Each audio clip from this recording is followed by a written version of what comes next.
Alright, I'm recording here. We're in the final 27 of the 69 plus 2 on full tilt. It's a 16K guaranteed. We have, let me check and make sure. Yeah, I'm number 2 in chips right now.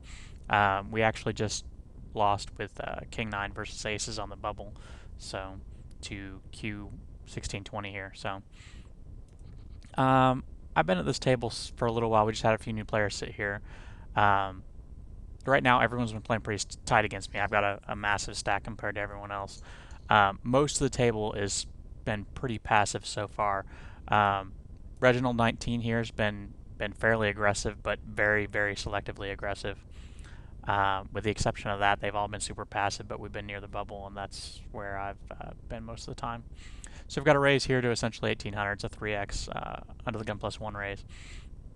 My fives here will probably hit the muck unless we get like a couple of flat callers or something, but this late in the tournament with these stacks, I really doubt that's going to happen. I want to play my big stack, but at the same time I want to play it in places where I have full equity, and typically if someone makes a 3x raise under the gun with their stack, and especially with the all-in now, and this is actually a pretty tight passive player, so I can't imagine they're going all-in without a pretty solid hand. I'm actually in a second tournament now, so if you hear some sounds in the background, that's the and the $50 one rebuy one add-on. If I get anything interesting, I'll bring it over. We got 54 left over there. So I'm obviously going to fold this. I think this gentleman here, Kevy Carter, has to be on a pretty solid hand there. I would say ace queen or ace king at the absolute worst, or pocket pair, maybe eights or nines or better. I honestly think it might be tighter than that, but that would be the loosest range. 24 shack 24 here is actually getting the pot odds where he almost has to call in terms of pot odds, but with his stack, that's kind of an awkward call because if he calls and loses, he's going to have very little fold equity with the blinds coming around to him. So I would think that his calling range would be somewhat tight here if he's thinking strategically. And he's actually going to time out and fold, so we won't know what he had. It's a tough spot to be in, though. It's a pot odds call with just about anything you would raise there, but strategically it leaves his stack so incredibly awkward if he calls and loses that it's better to fold and wait for another situation to push. With 2-9 on the button, we're probably going to raise if it's fold to us, simply because if you look at these two stacks here, they both have awkward stacks in terms of wanting to play back at me. I can bust either of them. They both have reasonable stacks. And they're both, they're not in push fold mode yet, but they're both below 10M. So pretty much they're going to be looking to re-steal. And I've shown down mostly good hands. And on the bubble especially, I showed that I was willing to make a lot of pot odds calls. I busted two people with some medium-ish suited connectors when I raised on the button, and they tried to push from their big blind, and I was priced in. So I think with my image right now, I mean, I'm seen as somewhat loose because I was raising a lot on the bubble, but at the same time, I'm also seen as someone where if you push over the top and give me a decent price, I'm going to call you and gamble.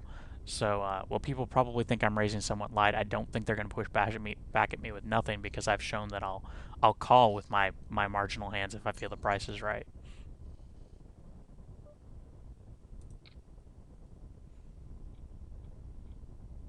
Ace 2, we're going to raise this. It's ace rag, but actually I'm going to raise it to 2200.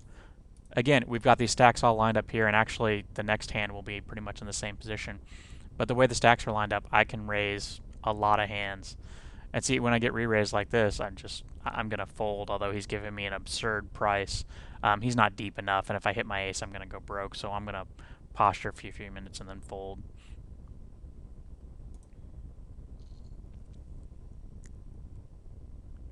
But really, basically, if you look at the way the stacks line, like Dobbsy and Reginald, I wouldn't want to push in either one of those, or raise in either to one of those with without a solid hand or one that at least holds up well all in, because I'm going to have to call them.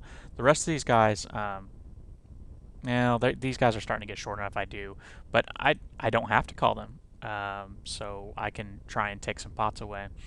I'm getting played back out enough now after the bubble that maybe I should slow down a little bit. I probably will tighten up a little bit, especially now that 24 shack 24 and this, I can't even see him over my poker ace stud stats, but the pirate are getting short enough where I'd be forced to call them. So I'm probably going to be, I'll probably still raise a fair amount, but I'm going to be a little more selective with my hands as to ones that'll stand up well against an all-in push.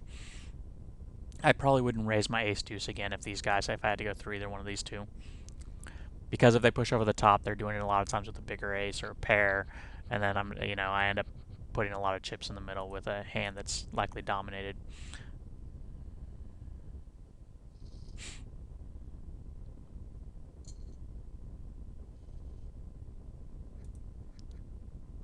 So look at here, really my best steal positions are on my button and my cutoff, the way the stacks are, and basically I'm probably looking for people to have between 10 and 15,000 chips would be people I'd steal on, and I don't want to have to go through any short stacks to do it. This table setup's actually decent for me. I mean, you want the short stacks on your left, but I don't really like having stacks these short on my left because it kind of freezes you. You can't do much because basically any pot you enter, you're going to have to play with them if they choose to play it.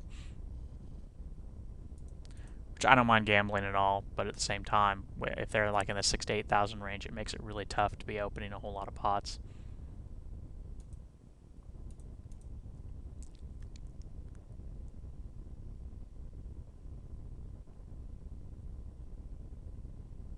So you got to push. That push could be a pretty long range from the cutoff with a little over 10 big blinds. Roughly 4.5 M. Into these short stacks, though, I'm likely to believe that he has a little, well, I guess not. Into the short stacks, I would think he have a little better hand because I think they're more likely to gamble with him, but he hits his ace and it holds, so I don't really like that push. Just because I honestly would wait until the blinds were past them because they're so much more likely to want to gamble with him.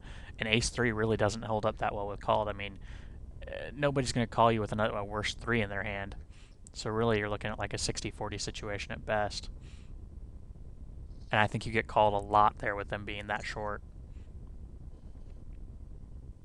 I don't really like that push even though it worked out for him. I would have waited because if you wait till the button's here, at least if they call, you got the dead money in from the blinds, which gives you a better price. That may sound kind of... Okay, we got an early position limper here, which usually at this point in the tournament signifies a pretty strong hand. So we're just going to check, and unless we hit something, we're probably just going to check fold here. This is too suspicious. I'm not going to try and take this pot away from him. Even if I hit my 10 or my 7 at this point, I'll probably just look to get to the showdown as cheaply as possible. If he limped with something he's willing to fold here, then more power to him. I don't have enough of a read on him to know it, so that limp's kind of scary. And I can put my chips to better use elsewhere than fighting over that small pot out of position.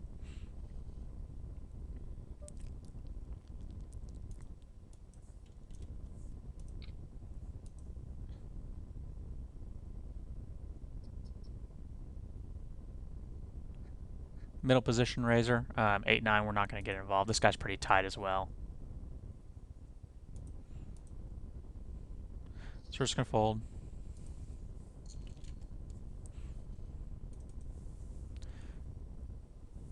Jack 6 suited, we're on the button. I will probably raise if it's folded to me.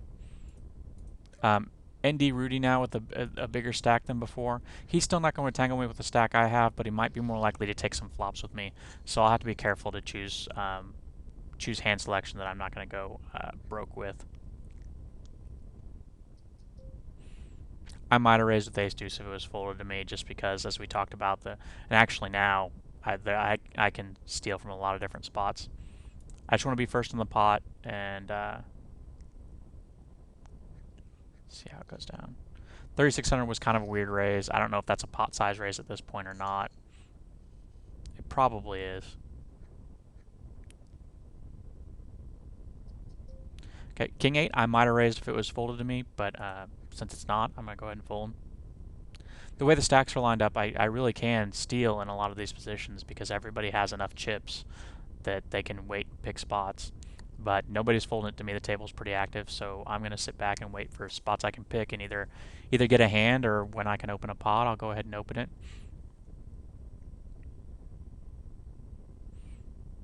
I mean, really, my cards don't matter a whole lot here because for the most part, I'm going to be playing flop texture as to whether I bet or not, if they happen to call me. But for the most part, I don't think, with the exception of ND Rudy, none of these guys are deep enough to flat call me. And if they are, it might set off alarms. They're basically going to fold or they're going to push.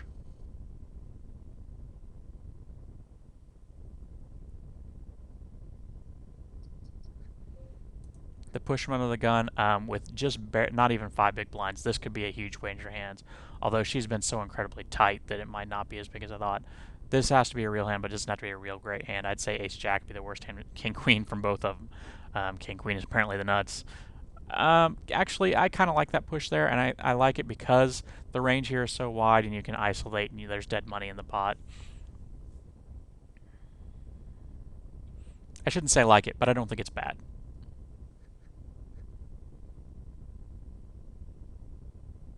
The thing I don't like about it is when you make that isolation push with king queen suited there, you're almost always dominated if you get called. Sometimes you're a coin flip sometimes, but with the two all-ins like that, I think sevens and eights and stuff like that aren't calling you, so you're getting called by tens or better, ace queen, ace king. I don't think you see an ace jack there very often.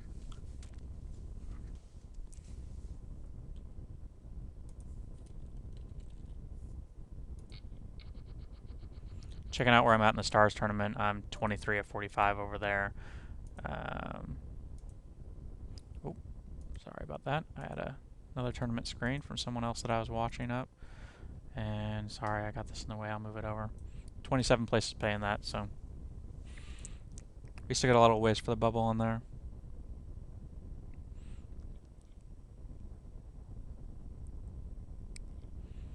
King 10 offsuit. We'll see what happens. This really, it's not a great re-steal hand, and it's not a great hand for me to call with. If we get a limper or something weak, I might come over the top. But for the most part, if anyone shows strength, I might let it go, just because it's so easily dominated by most of the hands that'll call. You know, I might have fold equity against this stack, but a lot of times I don't. I could get fancy and call out of position and push a lot of flops, but I've got enough chips and I've got such a good spot at this table the way it's up. I just don't see any need to go ahead and do that.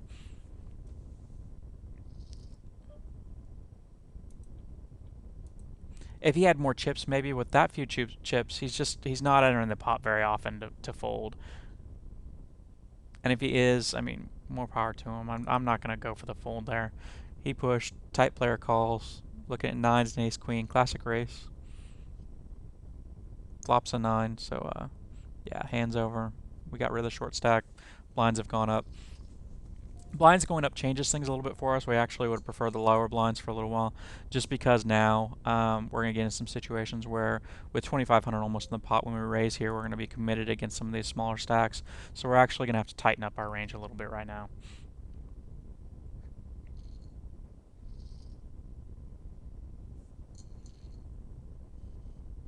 We can't be stealing quite as much because when we get caught, we're going to have to call, so I'm not going to play my 5 deuce. If you look at it, my button is about the only place I can realistically make a steal. Aside from that, I go through enough small stacks that if they push, I'm virtually obligated to call.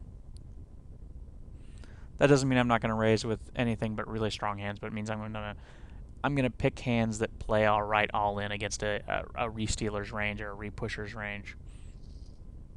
It means I'm not going to be doing baby aces. I'm not going to be doing baby face cards. I will be raising some pairs. I'll be raising some suited connectors. I'll be raising some bigger cards that actually stand a chance to dominate some of the hands that push over me. I'll raise like my king queens and my ace jacks and things like that. Not my king eights though. And even though we're the big stack at the table, we've only got like 12M ourselves, so 12, 13, somewhere in there. So we can do some things. We take a couple coin flips and end up on the wrong side of them. We could end up as a pretty short stack as well.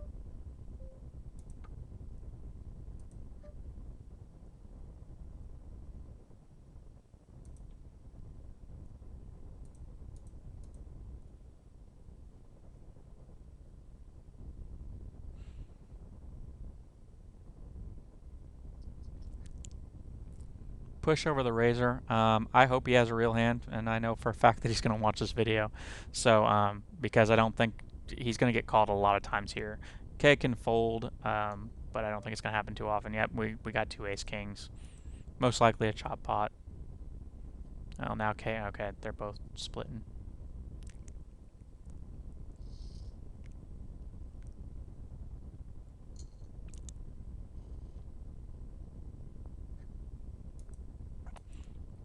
Queen 3, obviously unless we see some incredibly weak play here, we're not going to do a whole lot. At this point our image should be tightening a little bit, but who knows. I play as a confused donkey and I raise so much on the bubble that I may still be seen as kind of loose. But at this point I've been playing passively enough, you'd think that if I do come in for a raise I'd probably get some respect.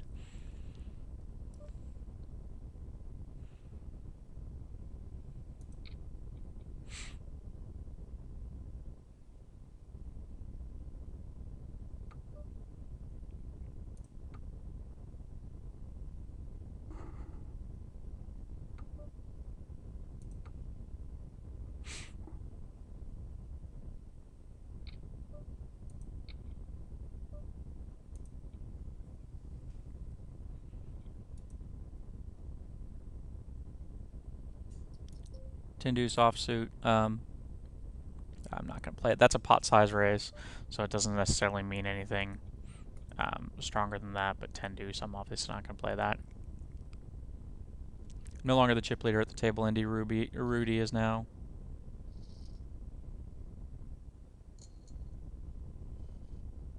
Which means he might be, I don't know how good of a big stack he plays, but with my stack, he might be a little more inclined to repop me.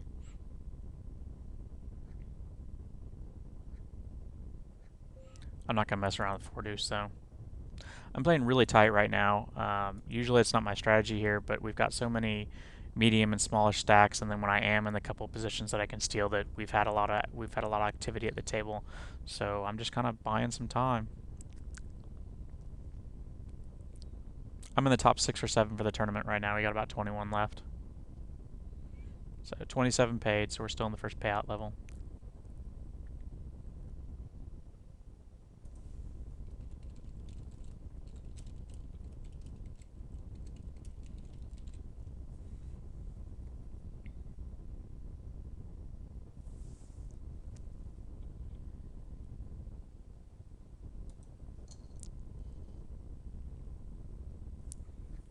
Nine six, and people say I'm a card rack.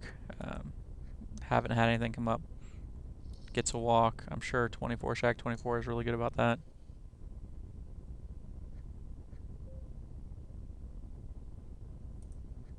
By 4 again, you know, we're in a position, and this is a leak that a lot of players have.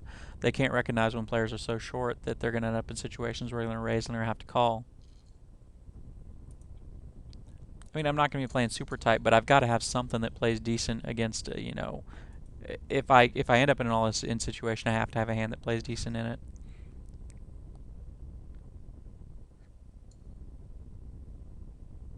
Push and a call. Ace king, ace queen. That's pretty standard.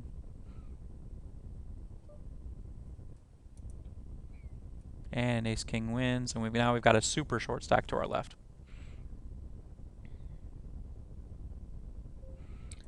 2-5.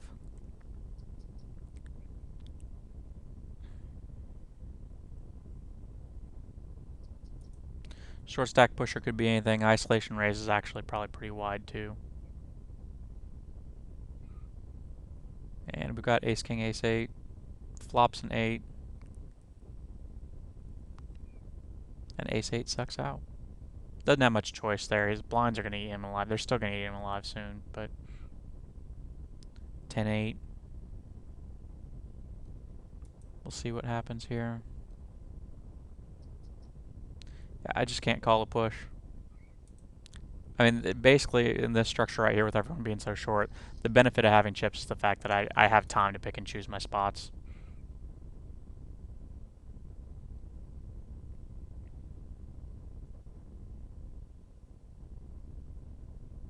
If it's fold to me, I'll likely raise king 6, but it's not.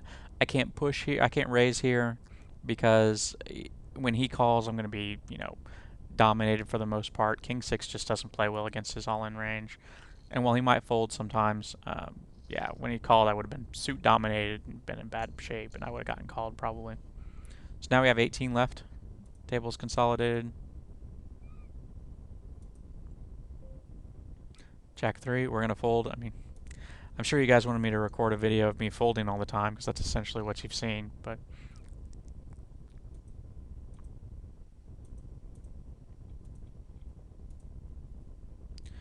it is a leak that a lot of players have, that they couldn't be this patient here.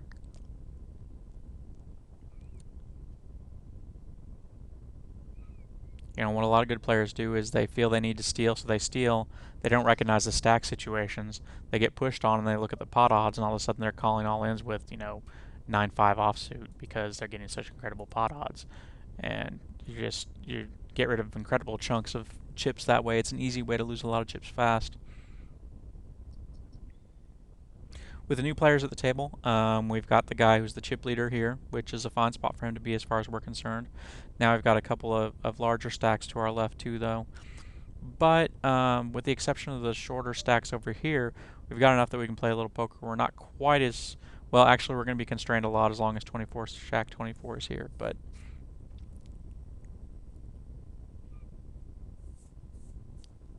But see, it's not so horrible right now because, like, if we say we raise with this pocket threes, which we will if it's folded us, if we get pushed on by 24 Shack 24 here, we've got all this dead money in here when it folds, so we're getting a much better price. So I don't mind that. I could be taking a coin flip here. I'll probably have to call if the big blind pushes on me too, but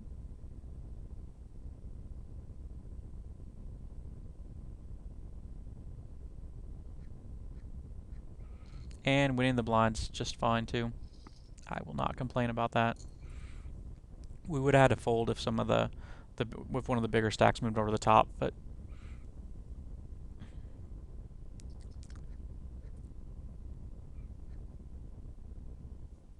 our image should be fairly tight at this point. Most of the people who were at our table on the bubble are gone now.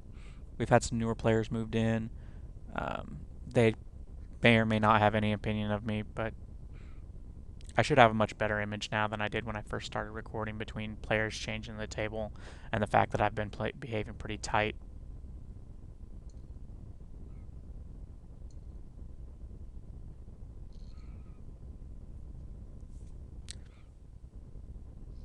I'm kind of surprised we didn't see him push the flop. That's a pretty dangerous flop there for him with the queen jack.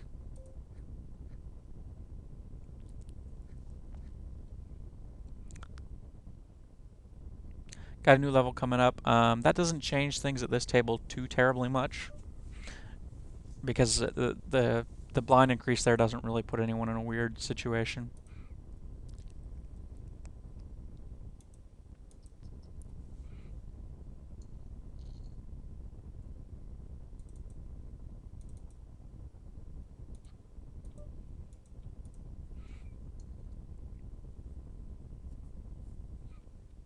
Short stack pretty much puts all of his chips in.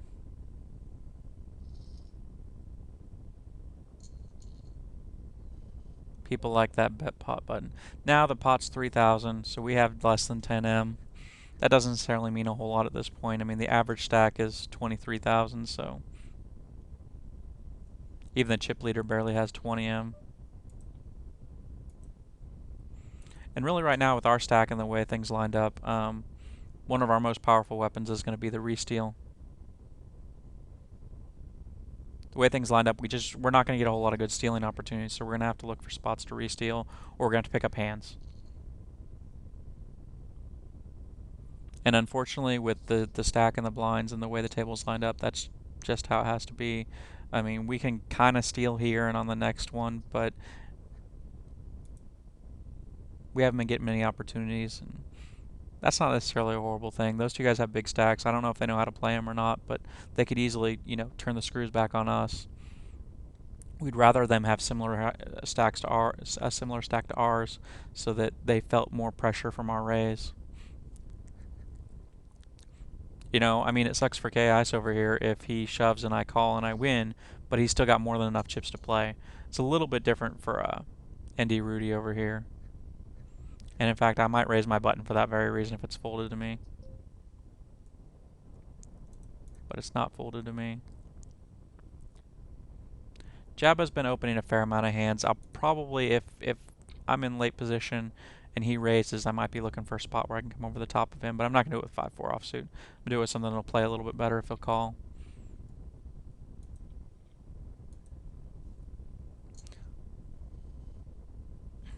Pocket eights. I'm not going to wait and see the action, but we'll almost definitely be playing this hand. We've got to raise over here by a short stack. I'm going to pot it, but in reality, I'm committing myself to the hand.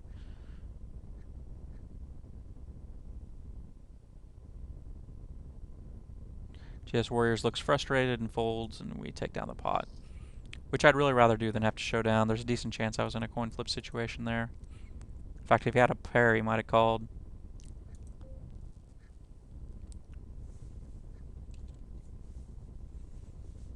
So we're back up to 30,000 chips, which helps a little because now that the BKIs here or KIs here's lost a hand, we can put a little more pressure on these guys. They have more chips than us, but if either one of them loses a hand to us, it hurts them a lot. So we can apply a lot more pressure. I shouldn't say when we raise, it applies much more pressure to them.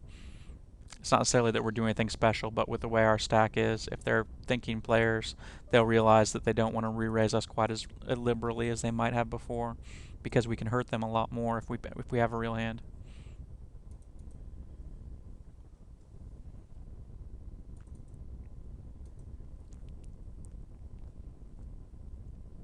Jab has been raising a lot. I think his under the gun range is probably wider than most people's under the gun range, but I still think that's probably a pretty strong hand. And we'll find out if he's raising light under the gun or not. He calls, which is weird. I don't know if he's... they're both getting their chips in anyway, probably. Ace Queen and Ace King.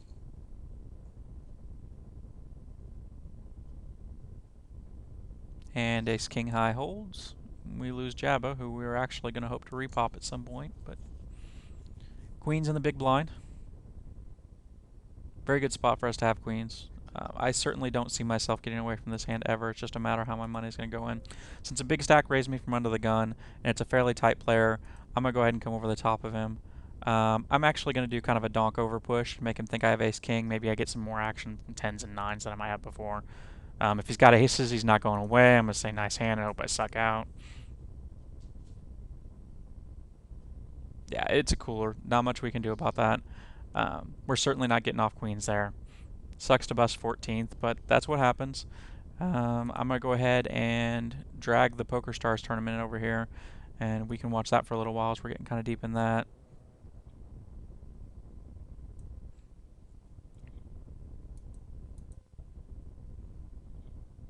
In the Poker Stars tournament, now that the blinds have gone up, we're pretty short. We're in push-fold mode. There's a couple things I look for when I'm in push-fold mode. First of all, I'm looking for hands that play well all in, which isn't necessarily mean that they're big hands, but they're going to play well when they're called. Ace deuce, king deuce, as we talked about all those don't play well when we're called. If you think about what kind of hands call you, it's going to be big aces, it's going to be pocket pairs. So hands that play well against those are some of your medium to big connectors and things like that, like Jack 10. If you give somebody a range where they're going to call you with big aces and pocket pairs, Jack 10 actually plays much better than Ace Deuce. And it even plays better than like deuces and threes. So we're going to be looking for either strong hands or those type of hands. The other thing we're looking for is we're looking at kind of stacks. Basically, we're going to look to identify the people at the table we can hurt the most, which is actually going to change quite a bit after this hand, one way or another. It'd actually be kind of nice if Vovo won this hand, even though he's not going to, because that would give me two stacks that I could potentially hurt. Now we've got Bankhead there, who's a big stack. So we look at here, common sense is too short. He's going to be looking to gamble with me, and actually with Jack Queen suited, this is exactly what I'm talking about. If I get called, I'm probably not the best hand, but there's a good chance I'm going to have two live cards. I can hit straights or flushes, and if he flips over, if he has like 8s or 9s or something, I'm actually dead even. It's not even really a 55-45 because since I got the suitedness and connectedness, it ends up being a tie. So just learning over here calls. He's got 9s, which is the kind of hand that I'm kind of glad he has there. I hit the queen after I say my nice hand, and hopefully I'll hold up. And I do. But I didn't push Jack Queen suited because it's the best hand. I pushed it because I was hoping everyone would fold, and if I got called by a hand like 9s, or even like Ace King or something like that, I'm not very far behind, and I'm even a virtual coin flip against Ace King. Not quite. I think I'm like 43 or 44% somewhere in there. So now I've got a stack that's a little bit better. I can do some things with this stack. I can re-steal and have fold equity. I can be patient and wait for hands. Min raise from early position. I'm going to be getting tremendous pot odds here, but it's just kind of 1,200 chips wasted because we're so shallow at this point that I really don't have the implied odds I need to try and hit a hand there. Even though I am getting really good pot odds, I think I can put the chips to better use later. Min raises are so weird at this point too that I could even flop a really good hand and not have the best hand. Okay, so we're going to do like we're going to do before. If you look here, actually most of the stacks here are fairly healthy, so we really can't... there's nobody here that's in dire straits like we'd hope. JB Denaro would have the exact type of stack we'd be looking for to pick on, but I've got to go through a tiny stack and a bunch of big stacks to get to him. So honestly, we're probably just going to play solid poker here. I can't really identify any spots at this table where I could, pick a spot to have someone to pick on. Ace-9 and Ace-10. Ace-9 played really weird, but he's so short he was committed anyway, so he wasn't getting away from it. And the jack comes and counterfeits the 10, so they're going to split the pot.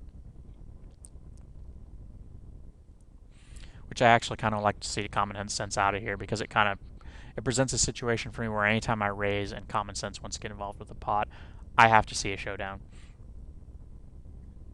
Which presents some table image issues, but most importantly, it just affects what hands I can raise with, because I have to raise with things that I can show down at a decent value. Now, as I said before, once the button gets to him, I don't worry about it quite as much, because once the blind, if he raises, the blinds probably aren't going to come along, and then I'm going to have the dead blind money in, and then it's profitable for me to play pretty much any two. Even if I play 2-3, if he comes over the top for 6,000, I'm getting such a good price.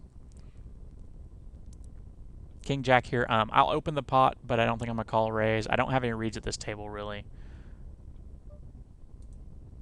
It is folded to me. I'll open the pot. If I get re-raised, I'm going to be in a tough situation, but I do pick up the chips. I don't care if common sense comes over the top. King Jack's going to be a fine hand against whatever his range is, and I'll have the dead money. But if one of these two guys comes over the top, I probably would have had to fold. Queen Jack suited. This is same thing. If it's folded to me, I'm going to raise. We got a raise here. I could potentially come over the top of his raise, and actually, if I had any sort of read on him and how often he'd been raising, it's a type of hand where I might do that because I have some fold equity against him. Not a lot, though.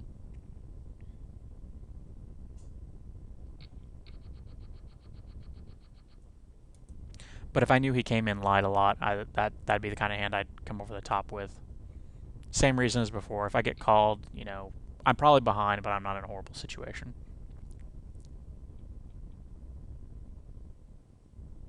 Got people trying to make creative raises. This is an upfront raise by somebody we know doesn't raise a whole lot, even though I don't have a whole lot of hands on them.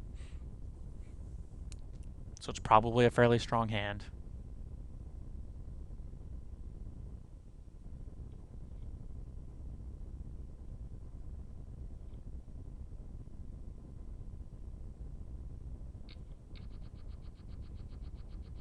Queen 8 offsuit, we're not going to get too involved with that. I'm going to move this screen around just a little bit to try and center it a bit better than it was before.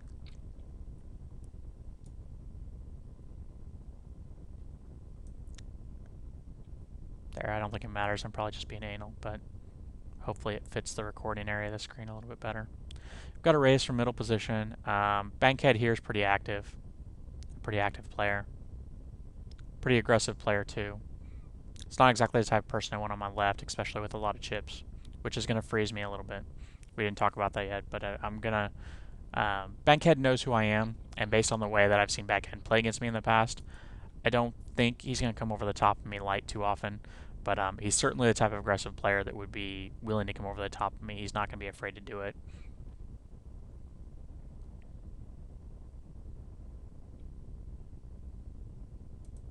Got 33 players left. We're 17th, 27 pay, so we're going to be on the money bubble pretty soon. We're in a weird position here, though, because we're going to get on the money bubble, and we're probably not going to be able to take advantage of it as much as we would like because of the big stacks to our left. And I wish I could say that this table presents some situations for us to pick up chips, but really it doesn't. Really, unless we're in a spot where we can reshove all in, which I might do somewhat if I see somebody abusing the bubble. Really, we're not going to have a whole lot of spots where we can pick up chips without risk.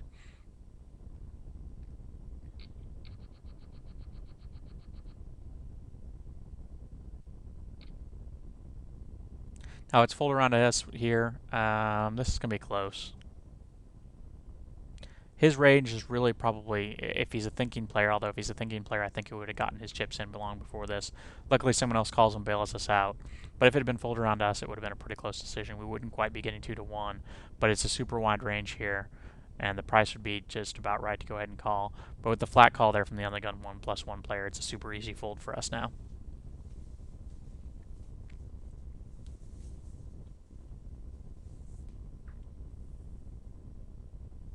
And really, Bankhead and JB Denaro are the two most aggressive players at the table. And they're the ones that if I was going to make a re-steal, which they're in bad positions at the table to do it, but they're the ones if I was going to re-steal on, they'll probably be my prime targets.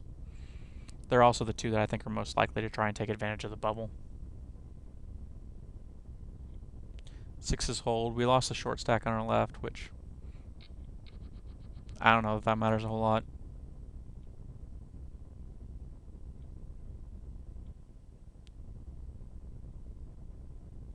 10 deuce here with an aggressive play on our left. With a lot of chips, we just don't have a whole lot of options here. I'm actually going to give him a walk, which seems kind of weak, but it's even worse to raise to 3x and then fold when he comes if he calls or comes back over the top. Because just he's a loose enough, aggressive enough player with enough chips that you know he's going to flat call there, or he's going to come back over the top of us often enough that that's not going to be a very profitable play. We could push, and we'd probably get it folded often enough to pick up chips a lot that way, but we'd just be in we'd be in trouble when we were called by a lot. So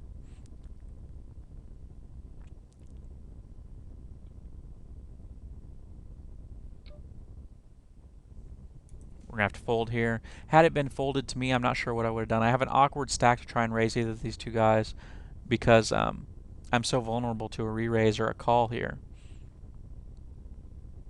I just have a very awkward stack. And really my best weapon right now, should a situation come up that I can use it, is an all-in re-steal.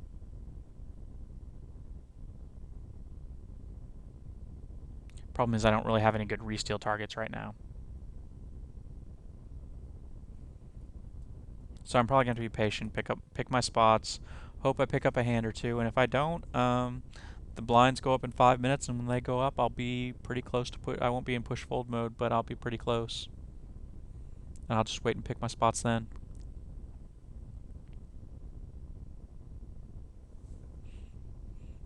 Obviously, I'd like to do something to chip up before the blinds go up, but this is a really bad table position for me, and there's not going to be a whole lot I can do to accumulate unless I pick up some hands.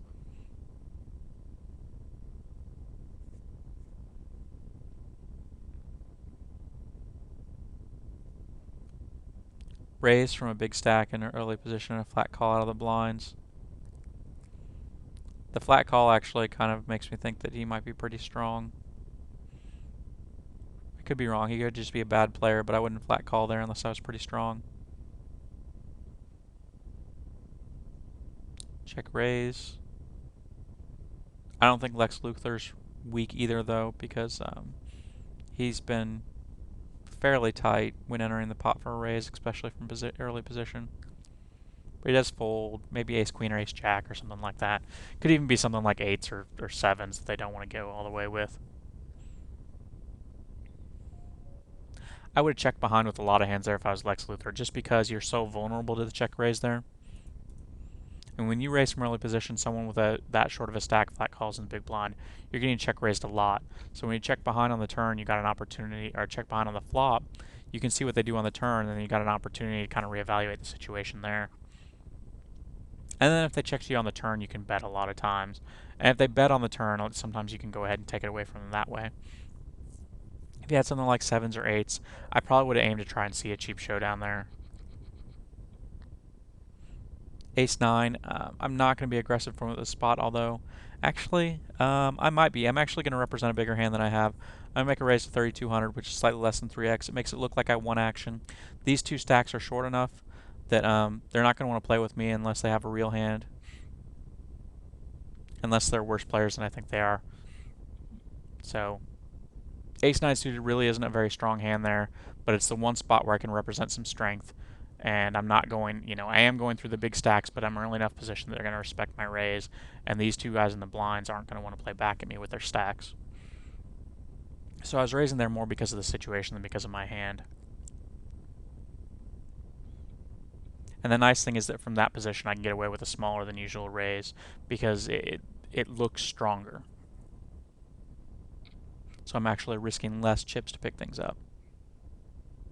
Got a raise and a re-raise that puts not quite half his stack in, about 40% of his stack in. Bankhead's pretty aggressive. I'd imagine that he's raising kind of light there. He might have a real hand, but my guess is he'll probably posture for a second and fold.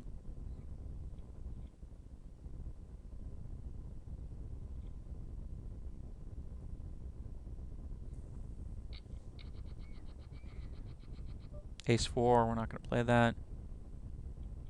Again, the way the table lines up, we do kind of have a situation now where we can raise from early position sometimes as a steal. which late in tournaments that actually comes up more often than it does early. But the way the stacks lined up and with the aggressive players here, we'll actually be able to steal more profitably from early position than from late position, because the aggressive players will have to respect our early position raise, and the people who are in the blinds when we're in early position have stacks for the most part, except for Lex Luthor over here, that they're not going to want to get involved without a real hand, especially against an early position raiser. I've got about 40 minutes on video here, and we're not going to have a break for a minute. My big blind's coming up. I'm going to see if, while this is happening, if I can reset and start part 2 of this video. Actually, I'll wait for the next hand. I'm probably not going to be doing much unless I pick up a big hand in my blinds. And 2-5 certainly doesn't qualify. I'll probably just get stolen on here and fold, so I'm going to go ahead and just stop the video now. I'm going to start part 2. You guys probably won't miss much.